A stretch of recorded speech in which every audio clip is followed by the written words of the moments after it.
আমি যদি পিতৃ মাতৃ হিচাপে আমাৰ বংশত যদি এটা বৈষ্ণৱ পুত্ৰ জন্ম দিব নোৱাৰোঁ, আমাৰ পিতৃ মাতৃ জীৱটোৱে এই জন্মচক্ৰত ঘূৰি থাকিব লাগিব। পুনৰপি জনমম পুনৰপি মৰণম, পুনৰপি জনমম পুনৰপি মৰণম হৈ থাকিব লাগিব। এতিয়া বৈষ্ণৱ পুত্ৰ জন্ম দিবলৈ কি কৰিব লাগিব? বিশিষ্ট পুণ্যকে পাই বৈষ্ণৱ পুত্ৰক এতেকে ভজিবে লাগে কৃষ্ণক মাত্ৰ। কোনোবা নৱদম্পতিয়ে যদি ভাল পুত্ৰ কন্যাৰ পিতৃ মাতৃ হ'ব খুজিছে, এক দেও এক সেও একবিনে নাই কেও, এক ভগৱন্তক শয়নে সপোনে স্নানে গুপ্যস্থানে ভজিব লাগিব। কৃষ্ণ তুষ্ট ভৈলে জনো পুত্ৰ উপজয়, কৃষ্ণেশী পৰম পুত্ৰ মিত্ৰ ভাতৃশয়। আমাৰ ঘৰলৈ যিবোৰ পুত্ৰ কন্যা আহিছে ভগৱন্তৰ অংশ জীৱ। আপুনি যেনেকৈ বিচাৰিব তেনেকৈ দিব। যাদৃশী ভাৱনা জৈছ সিদ্ধি ভৱতী তাদৃশী। মই তোমালোকৰ হৃদয়তে আছোঁ, মনে ভবা মতে কাম কৰি দিবৰ কাৰণে আছোঁ। গতিকে ল'ৰা লাগিলে ল'ৰা দিম, ছোৱালী লাগিলে ছোৱালী দিম, ভগৱানে নিজে কৈছে।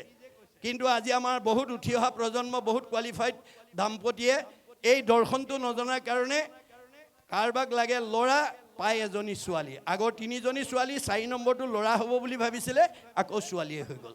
যাৰ কাৰণে ঘৈণীয়েকক মাৰা কিলা কৰি ডিভৰ্চ পৰ্যন্ত কৰিছে। এইবোৰ আপোনালোকে মিডিয়াত দেখিছে। গণ্ডগোল ক'ত লাগিলে? ভাগৱতৰ দৰ্শন নাজানে। আমাৰ ভাগৱতে কৈছে তোমাক ল'ৰা লাগিলে ল'ৰা দিম, ছোৱালী লাগিলে ছোৱালী দিম। কিন্তু বিচৰা নিয়মটো মই ভাগৱতত লিখি থৈ আহিছোঁ। তোমালোকে ভাগৱত পঢ়ি নিয়ম মানি চলিবা।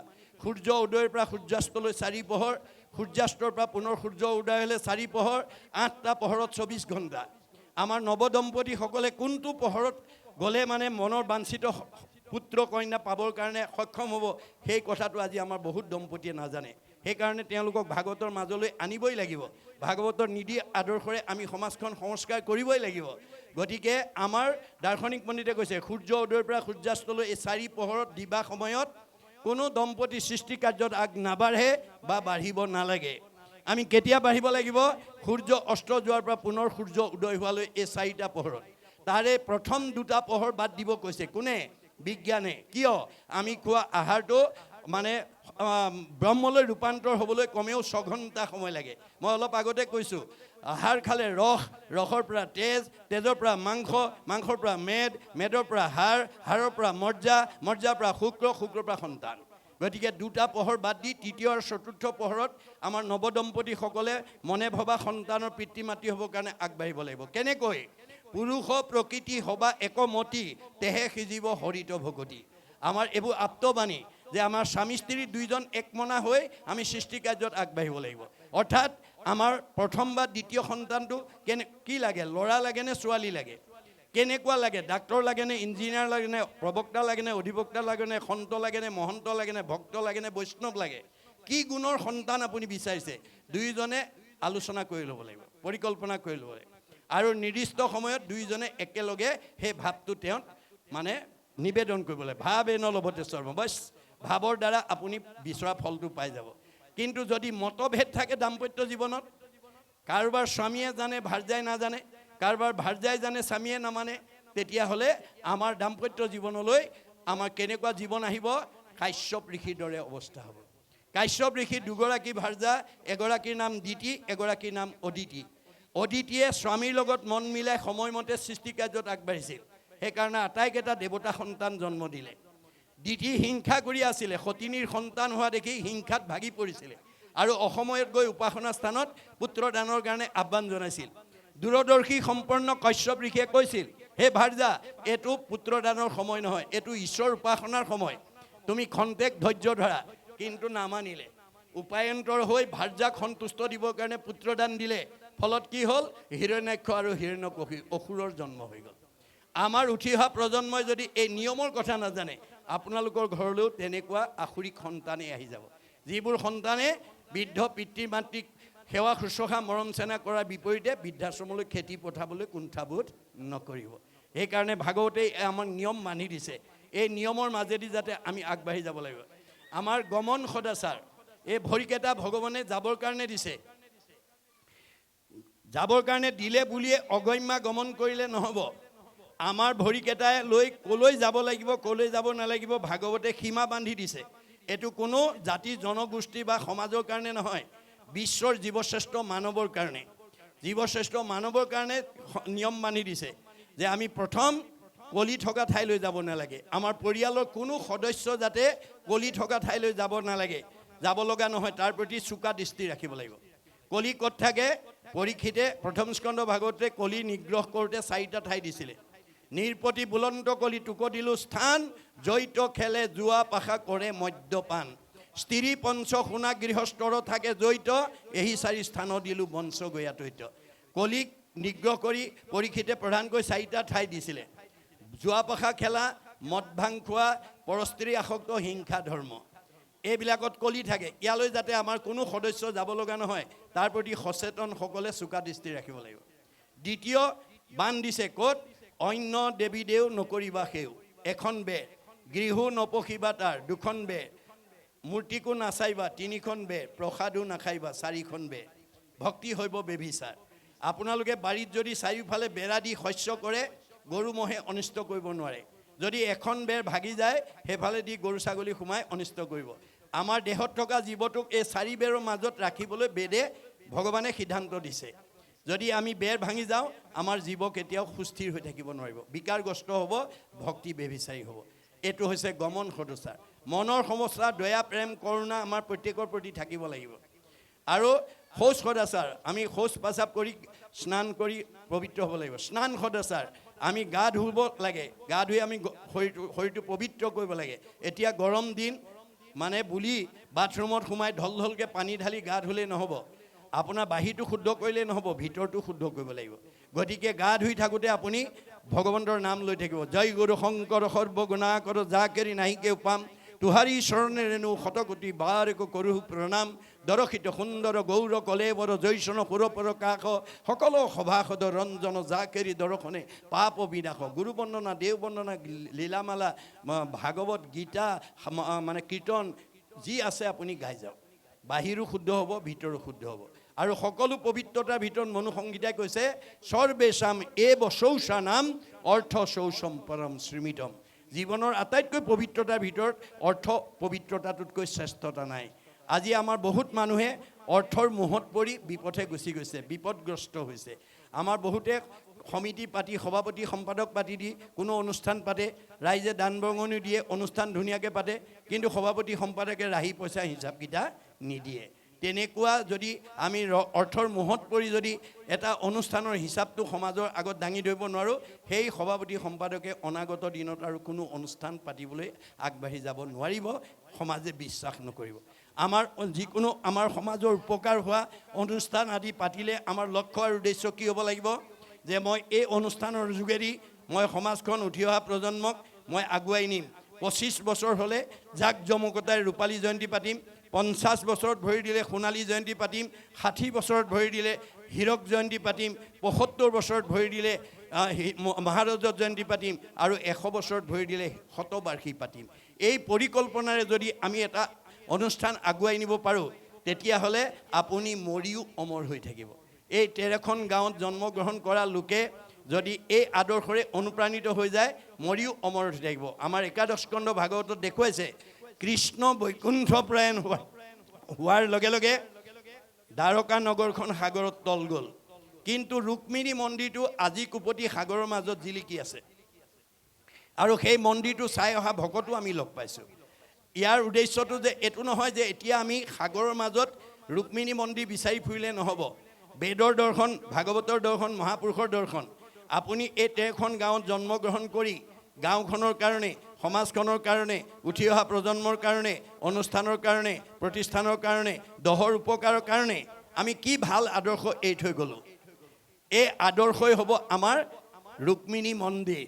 আজি দেহ দ্বাৰকা কালসাগৰত ডুব যাব, আপুনি কৰি যোৱা আদৰ্শই আপোনাক চিৰসজীৱ এভাৰ গ্ৰীণ কৰি ৰাখিব। আজি শংকৰ মাধৱ আমাৰ কায়িকভাৱে নাই, আমাৰ মহাত্মা গান্ধী নাই, আমাৰ ভূপেন হাজৰিকা নাই, বা জ্যোতিপ্ৰসাদ আগৰৱালা, ৰাভাদেৱ নাই, কিন্তু তেওঁলোকে সমাজৰ কাৰণে এৰি যোৱা আদৰ্শই তেওঁলোকক আজি চিৰসজীৱ কৰি ৰাখিছে। গতিকে আমি এই আদৰ্শৰে যাতে আগবাঢ়ি যাব পাৰোঁ, আৰু আমি উঠি অহা প্ৰজন্মক যাতে সেই আদৰ্শৰে আমি আগুৱাই নিব পাৰোঁ, তাৰ কাৰণে আমি যদি যত্ন কৰোঁ, সেয়া হ'ব আমাৰ জীৱনৰ সাৰ্থকতা। এতিয়া এইকাৰণে কৈছে যে কৃষ্ণৰ ইচ্ছাই আঁকি মিলে প্ৰতিদিনে, তাকো সেইমতে বিলাৱন্ত ৰংগমনে। তেওঁ প্ৰয়োজনীয়টো ৰাখে, উপৰঞ্চিটো আনক দুখীয়া দৰিদ্ৰক মানে উপকাৰ কাৰণে দি দিয়ে। অধিকত নাহি তুষ্ট কৃষ্ণ ভক্ত দ্বিজ, কৃষ্ণত সমৰ্পী আচৰণত কৰ্ম নিজ। তেওঁ কৰ্মবিলাক কৃষ্ণত অৰ্পণ কৰি কৰে, নিজে কৰিছোঁ বুলি নকৰে। মই অলপ আগতে কৈছোঁ, আপোনালোকে কেতিয়াও কামবিলাক মই কৰিছোঁ বুলি নকৰিব, মই নিমিত্তহে। তেওঁ কৰাইছে, তেওঁ থকাৰ কাৰণে মই জীয়া মানুহ হৈ আছোঁ, আৰু তেওঁৰ কৰিবলৈ দিয়াৰ কাৰণে মই কামটো কৰিছোঁ। গতিকে মই নিমিত্ত, প্ৰভু তুমি কৰিছা। যত ধৰ্ম কৰ্ম কৰা কৃষ্ণত অৰ্পণ, তেবে অপ্ৰয়াসে সিজিবে ক প্ৰয়োজন। তেতিয়া আপোনাৰ সকলো প্ৰয়োজন ভগৱানে সাধন কৰিব।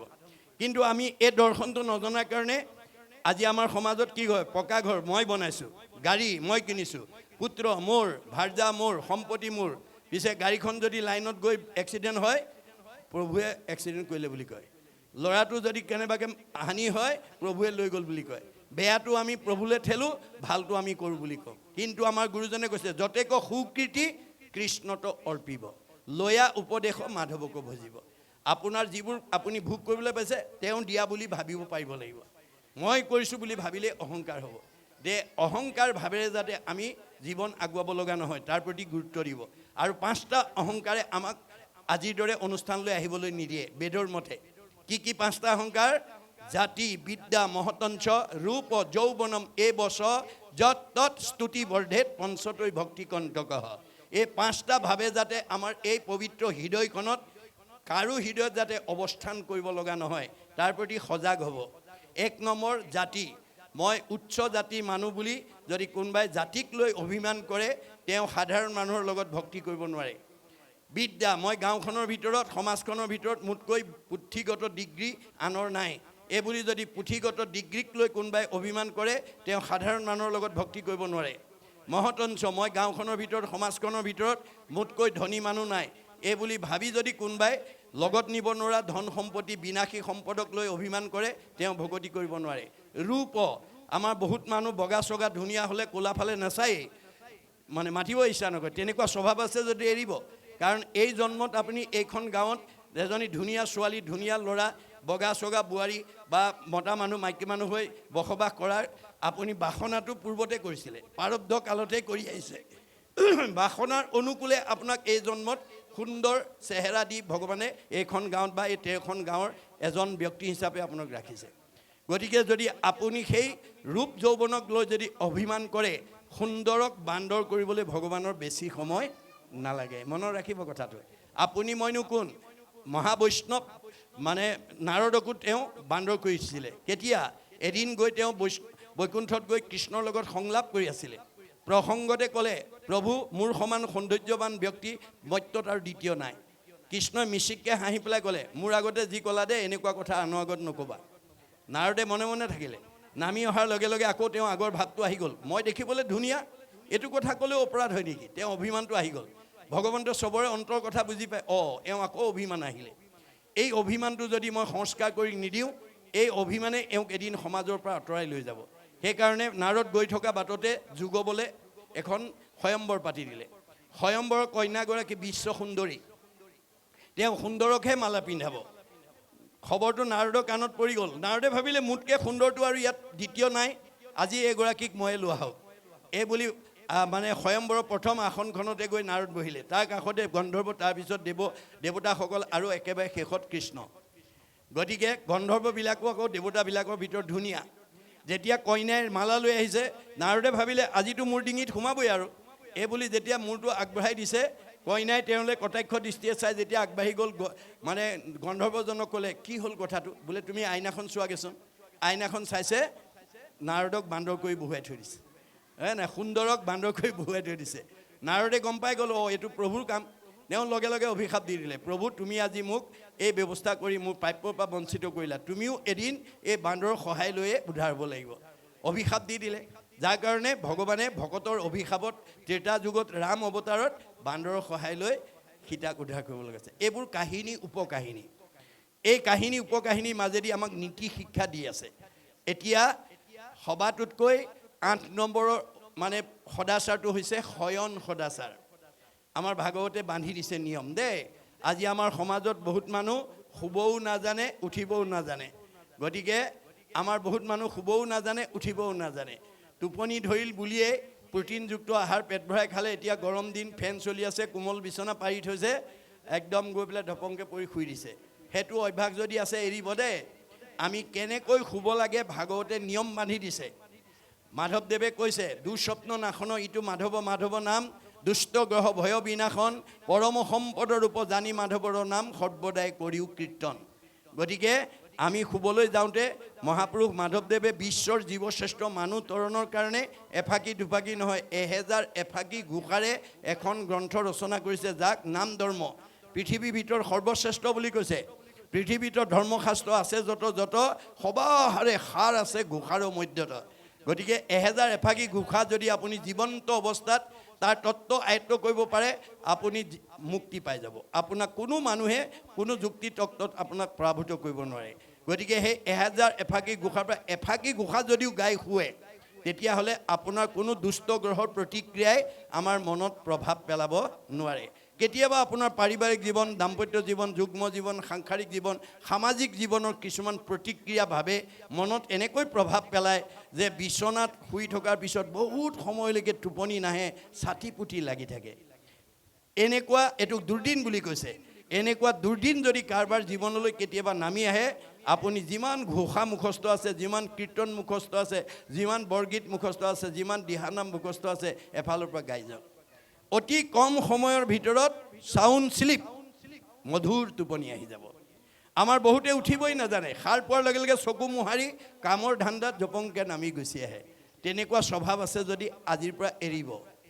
কেনেকৈ নামিব লাগে, কেনেকৈ আহিব লাগে, আমাৰ ভাগৱতে নিয়ম বান্ধি দিছে যে পৰম ভগৱন্ত আমাৰ 3টা তত্ত্বৰূপে আমাৰ দেহ জগতত অৱস্থান কৰি আছে। কেনেকৈ? ব্ৰহ্ম, পৰমাত্মা, ভগৱন্ত একে তত্ত্ব, একৰেখে 3 নাম লক্ষণ ভেদত 3টা গুণনাম লৈ আমাৰ দেহ জগতত অৱস্থান কৰি আছে। ব্ৰহ্মৰূপে আমাক চৈতন্য কৰি ৰাখে, জীয়া মানুহ কৰি ৰাখছে। আপুনি দুৰ্ঘূৰ টোপনি গ'লেও আপুনি জীয়াই থাকে। এজন টোপনি যোৱা মানুহে ক'ব পাৰে নেকি মই জীয়াই আছোঁ নে মৰিলোঁ? নোৱাৰে। তথাপিতো আপুনি জীয়াই থাকে। কোনে জীয়াই ৰাখিছে? ব্ৰহ্ম শক্তিয়ে। মনত ৰাখিব।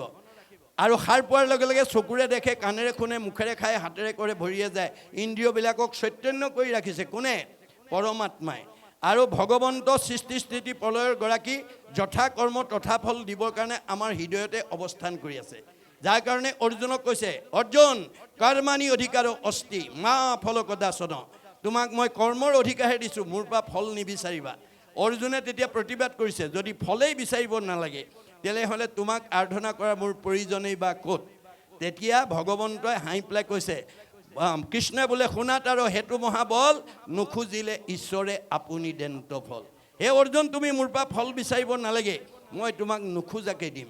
নোখোজাকে দিয়া বোলে হয়, প্ৰমাণ যেন আতি শিশু চোৱা ভক্ষ নোখোজয়, তথাপিতো স্নেহে থাকি মাতৃস্তন দে। এটা কেঁচুৱাই গাখীৰ নিবিচাৰিলে বুলি মাকে দিনটো বিচনাত পেলাই থৈ কামতে আবদ্ধ হৈ নাথাকে। কৰ্মৰ মাজৰ পৰাই এগৰাকী মাতৃয়ে পুত্ৰ স্নেহত আপ্লুত হৈ নিজৰ সন্তানক যেনেকৈ যথা সময়ত স্তনদান দিয়ে, ময়ো ভক্তৰ যথা কৰ্ম তথা ফল দিমেই। তুমি মাত্ৰ কৰ্ম নিৰ্বাচন কৰিবলৈ শিকিবা।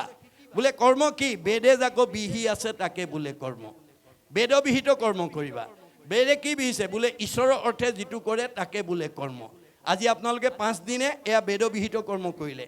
ইমানবিলাক আত্মাক আনি পেলাই ঈশ্বৰৰ কথা শুনাই জন্ম জন্মান্তৰ কাৰণে অক্ষয় পুণ্য সঞ্চয় কৰাত আপোনালোকে উপকাৰ কৰি দিলে।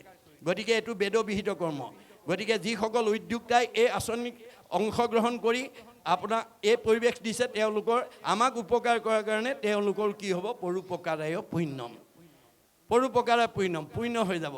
গতিকে এইকাৰণে আমি বেদবিহিত কৰ্মবিলাক কৰিব লাগিব। বেদে যাক নিষেধ দিছে সেইটো অকৰ্ম। বেদে নিষিদ্ধ কৰ্মটো আমি কৰিব নালাগে। গতিকে বেদে কি নিষিদ্ধ কৰিছে? যত দেখা ভূত প্ৰাণী সবাহাকে বিষ্ণু মানি হিংসা এৰি কৰা উপকাৰ। মই সকলোতে আছোঁ দেই, কুকুৰৰ চিগাৰ লৈ গদৰ ভৰু আত্মাৰাম। দেহটোহে কুকুৰ মেকুৰী গাহৰি, আত্মাটো নহয়। মই দেহবোৰ চিনি পাবৰ কাৰণে সৃষ্টি কৰিছোঁ, দেহটো আত্মা নহয়।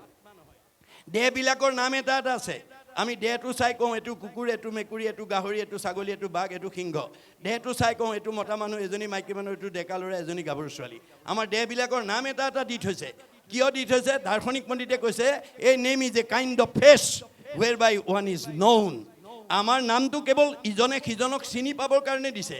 নামটো চাই কওঁ এওঁ যাদৱ, এওঁ মাধৱ, এওঁ কল্পনা, এওঁ মাধৱী। নামটো আমাৰ চিনি পাবৰ কাৰণে দিছে। নামটো আত্মা নহয়, দেহটো আত্মা নহয়। আমাৰ নামধাৰী দেহটোৰ পৰা যিদিনা আত্মা ওলাই যাব, কাষ্ঠ যেন থাকিবে ক মাটি টপৰীয়া, হেন দেহ আপোনাৰো বোলাকি লাগীয়া। আত্মা ওলাই যোৱাৰ লগে লগে আমাৰ দেহটো কাঠপৰা দি পৰি থাকিব। সেইটো দেহকে আমি আত্মা বুলি ভবাটোৱেই ভুল। আজি আমাৰ বহুতে নাজানি দেহকে আত্মা বুলি ভাবে। দেহৰ সুখ ভোগৰ কাৰণে গোটেই জীৱনটো পাৰ কৰি আছে।